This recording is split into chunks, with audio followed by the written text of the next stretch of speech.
L'accaparement des terres des paysans négro-africains n'est que la partie visible de l'oppression dont ils font l'objet. Cet effacement se retrouve dans la fonction publique, dans l'économique, dans l'enseignement, les forces armées et de la sécurité. Après Dar el Barka l'année dernière et d'autres villages négro-africains avant les événements récents de Ferhala dans le département de Bagne prouvent que le pouvoir poursuit avec munitie sa politique de génocide par le remplacement. À Ferhala, on parle de mise en valeur des terres et de travaux de réhabilitation de 25 hectares de la plaine de Koilol dans le cadre du projet d'appui à l'initiative pour l'irrigation au Sahel financé par la Banque mondiale. Un objectif qui pourrait être louable mais qui est détourné par les autorités sur fond de spoliation de populations autochtones et d'expropriation de terres. Les autorités vont jusqu'à remplacer les noms ancestraux qui ont une forte charge historique, culturelle, identitaire par des noms arabes du genre coopératif Ibn Khaldoun, un raciste arabe notoire sans lien historique avec le village de Ferhala, les provinces concernées du Yirlabé et du Hebbial. Depuis 1986, les mouvements de libération noire alertaient déjà sur le plan du système qui voulait faire main basse sur les terres du Sud. Cette politique de colonisation est en partie rendue possible grâce à la solidarité financière de pays arabes. Les manifestants ont fait connaître leurs griefs contre les autorités mauritaniennes et la Banque mondiale dont la complicité a été dénoncée par de nombreux orateurs ayant pris la parole en diverses circonstances. Face à ces accusations de complicité, la Banque mondiale, à travers un communiqué de presse, a annoncé une prochaine mission sur le terrain. Celle-ci aura pour tâche de recueillir des informations nécessaires auprès de toutes les parties concernées au sein de la communauté. L'institution financière en tiendra compte dans le cadre de son dialogue avec le gouvernement mauritanien. Le problème de l'expropriation des communautés et de l'accaparement des terres par le capital international et l'agrobusiness en Afrique est considéré comme une véritable bombe à retardement. Nous avons des gouvernements prédateurs qui s'allient à des investisseurs tout aussi prédateurs, mais nous attendons que ces mêmes prédateurs viennent régler nos problèmes à notre place. Cela peut paraître un slogan galvaudé, mais il demeure vrai. Personne ne viendra résoudre nos problèmes à notre place. On fera un live sur l'accaparement des terres cette semaine. Abonnez-vous à la chaîne, comme ça vous serez au courant de nos programmes. Puis cela nous aide énormément pour nous référencer. Likez, partagez, c'est pas pour rien qu'on le dit à chaque vidéo. YouTube ne met pas en valeur les chaînes qui n'ont pas une grande communauté. Donc on a besoin de votre aide. Abonnez-vous, partagez le lien sur vos réseaux, laissez un commentaire, un like, cela aide à avoir un bon référencement.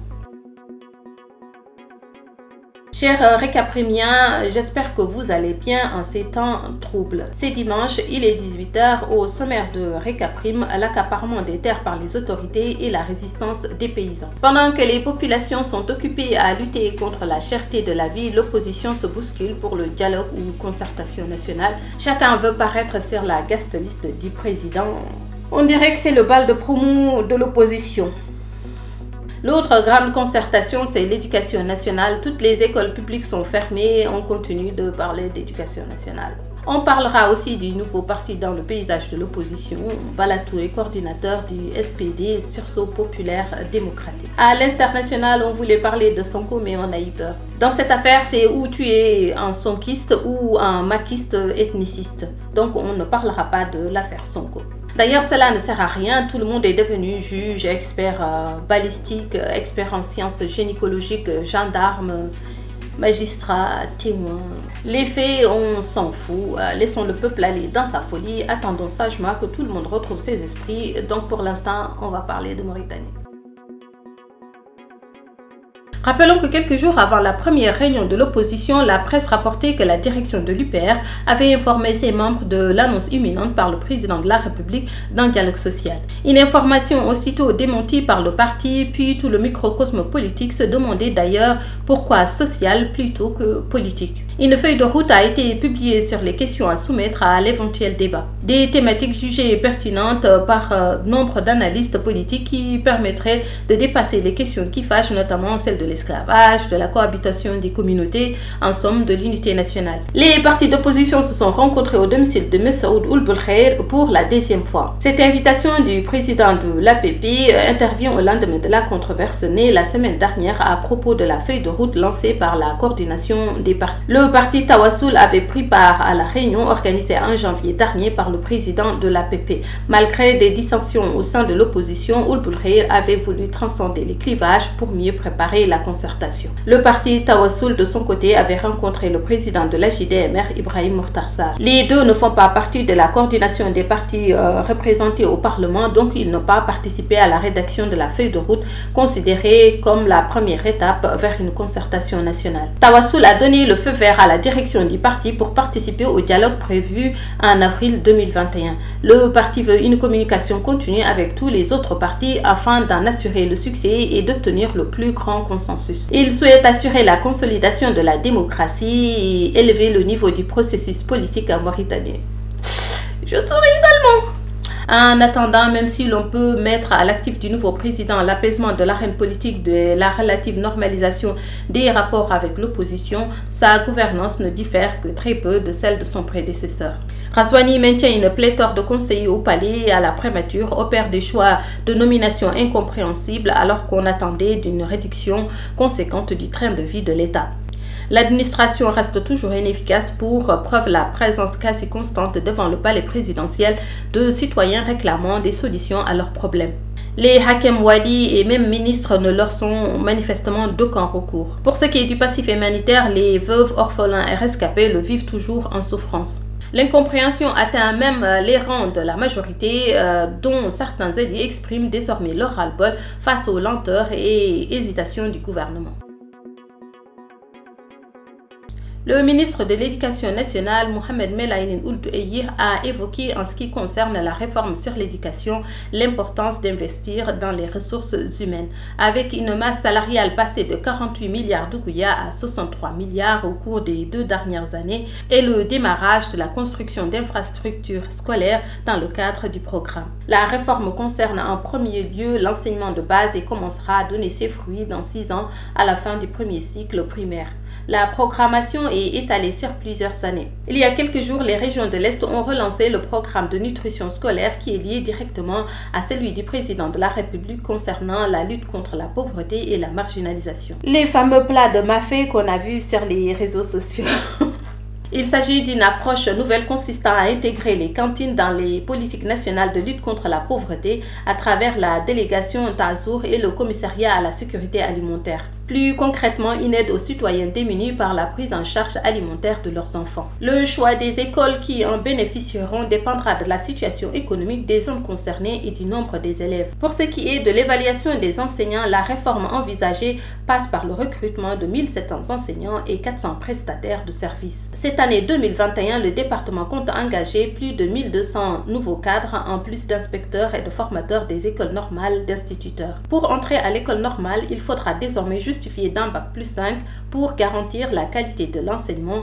Les critères d'entrée et de sortie doivent être bien précis. L'impérative nécessité de mener une réforme profonde de l'enseignement appelle à l'unanimité des enseignants sur le besoin d'évaluation, prélude à une offre de formation continue indispensable. Le ministre de l'Éducation nationale a appelé à tous les représentants de syndicats, des associations de l'enseignement fondamental à une réunion de concertation afin de discuter du nouveau projet de l'arrêté relatif à l'évaluation des enseignants. Le ministre a ajouté que les propositions doivent tenir compte des garanties nécessaires pour parvenir aux résultats attendus de l'évaluation et qui visent à déterminer avec exactitude les besoins des enseignants en formation et l'élaboration d'un plan de formation à même de la réaliser. Par contre, l'exclusion de la coordination des associations culturelles mauritaniennes au Conseil national de l'éducation suscite des interrogations sur la crédibilité de la réforme de l'éducation nationale engagée par le gouvernement de Ould Bouhlkhir. Une exclusion considérée par les observateurs comme une volonté politique du gouvernement d'écarter les véritables acteurs de la diversité culturelle en Mauritanie. Des formules pas très claires pour désigner l'urgence d'une réforme de l'éducation et des intentions du président Ould Cheikh Razouani de construire un nouvel État et son ministre de l'Éducation nationale dépassé par l'ampleur de la réforme. Ce Conseil national remet en cause l'école de la République, par conséquent la chance à tous les Mauritaniens de réussir.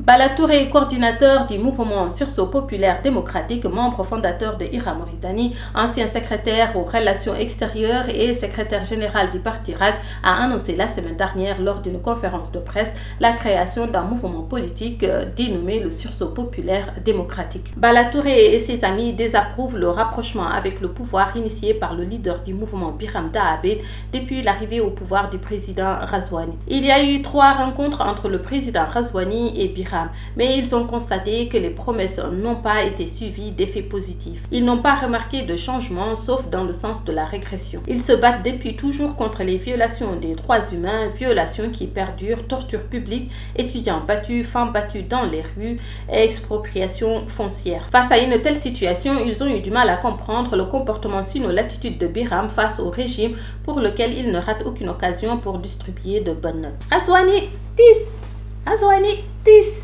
Razouani 10. Bref, soyons sérieux. Ils veulent se départir des politiques qui sont monochlores, monoethniques, monotribaux et monoraciaux, ou sinon de ces partis qui sont formés sur des représentations de différents groupes ethniques ou différentes composantes nationales. La Mauritanie a célébré ce lundi à Nouakchott la journée de la langue arabe sous le slogan « Notre langue, réceptacle de notre civilisation ». Rien que ça. Un événement qui est passé quelques jours après la célébration de la journée internationale de la langue maternelle, une journée qui est passée inaperçue sur le plan national. Attends, on va quand même pas considérer l'arabe comme une langue maternelle.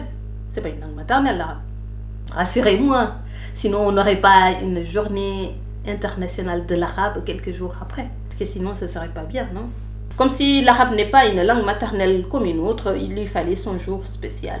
La célébration de la journée organisée par la Commission nationale de l'UNESCO sous la supervision du ministre de la Culture a été marquée par des conférences sur le numérique et le défi des futurs. Vous en faites pas partie, hein? Le futur, c'est pas vous, mes gars, hein? On ne joue pas dans la même catégorie, hein?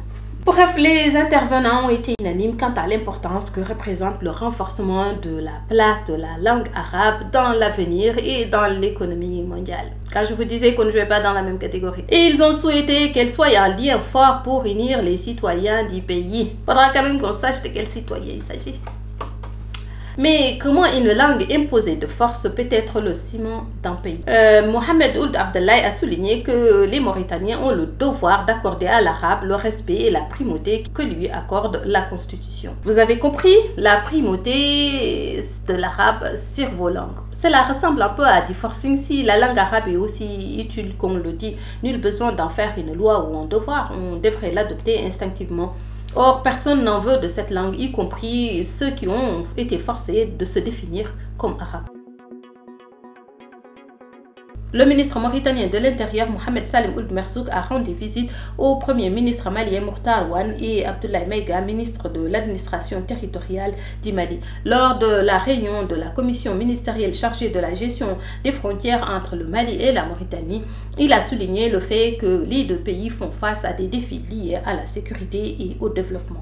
Les deux ministres de l'administration territoriale ont visé des conclusions de la réunion de la commission technique mixte de matérialisation de la frontière séparant les deux pays. Ils ont clarifié que la dite matérialisation n'est nullement la construction d'une barrière entre les deux peuples, mais plutôt une passerelle et un lieu d'échange et d'intégration des collectivités. Voilà, c'est la fin de cette édition. Merci de l'avoir suivi. On se retrouve dimanche prochain. N'hésitez pas à partager, à liker, à commenter et je vous dis à dimanche prochain.